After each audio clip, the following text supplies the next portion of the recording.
Assalamualaikum warahmatullahi wabarakatuh. Perkenalkan, nama saya Muhammad Ramadhani dengan NIM 4519093. Pada kesempatan kali ini saya akan menjawab soal UAS perilaku organisasi.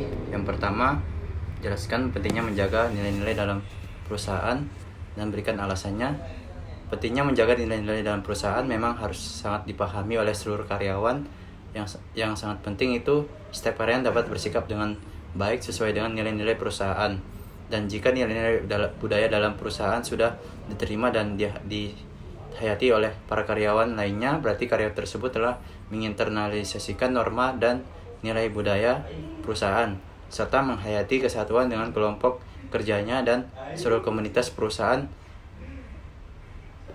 Budaya yang kuat akan semakin terbentuk jika nilai inti dipegang secara intensif dan dianut bersama secara meluas. Semakin banyak karyawan yang menerima nilai inti dan semakin besar komitmen mereka pada nilai-nilai tersebut, maka akan semakin kuat budaya dalam perusahaan tersebut.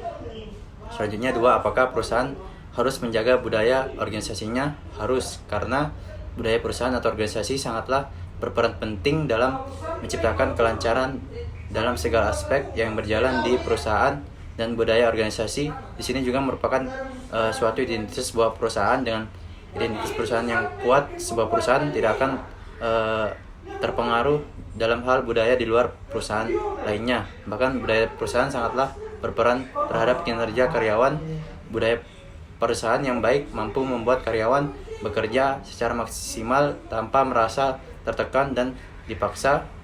Yang ketiga, jelaskan bagaimana penerapan teori motivasi Maslow dalam perusahaan dan pilihlah contoh perusahaannya.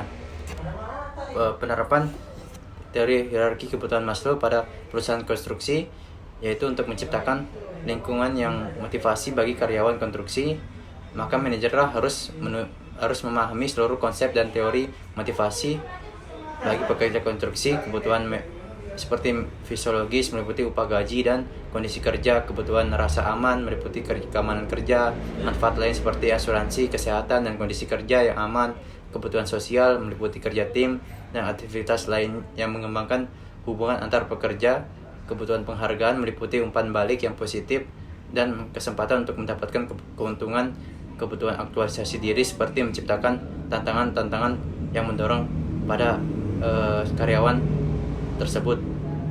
Teori Maslow dapat membantu memahami perilaku manusia dan memilih strategi motivasi yang tepat untuk individual yang akan dimotivasi. Motivasi berbeda pula tujuan bagi individual.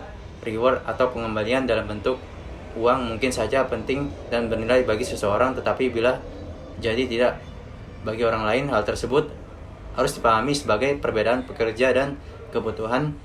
Oleh karena itu, seorang manajer atau supervisor harus dapat memahami makna reward bagi kinerja yang baik.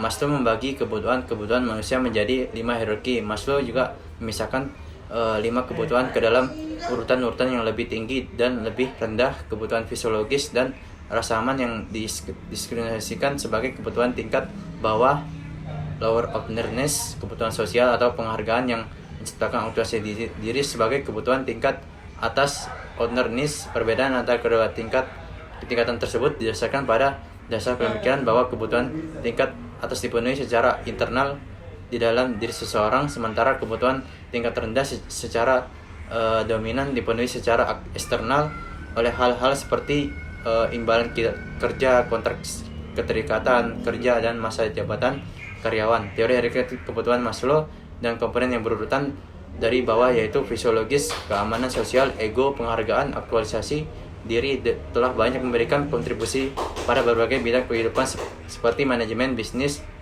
humanisme, dan pembelajaran, serta seluruh yang berkaitan dengan manusia.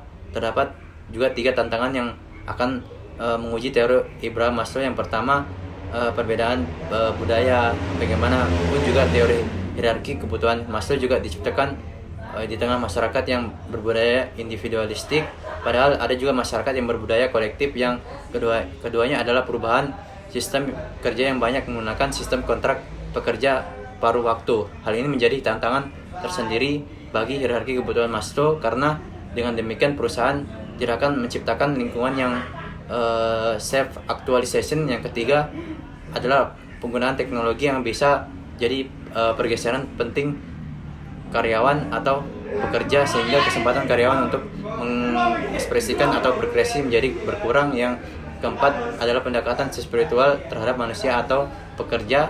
Ini juga menjadi tantangan tersendiri bagi karyawan lainnya, dan banyak keputusan yang didasarkan pada pendekatan spiritual. Nah, sekian dari saya, kurang lebihnya mohon dimaafkan. Wassalamualaikum warahmatullahi wabarakatuh.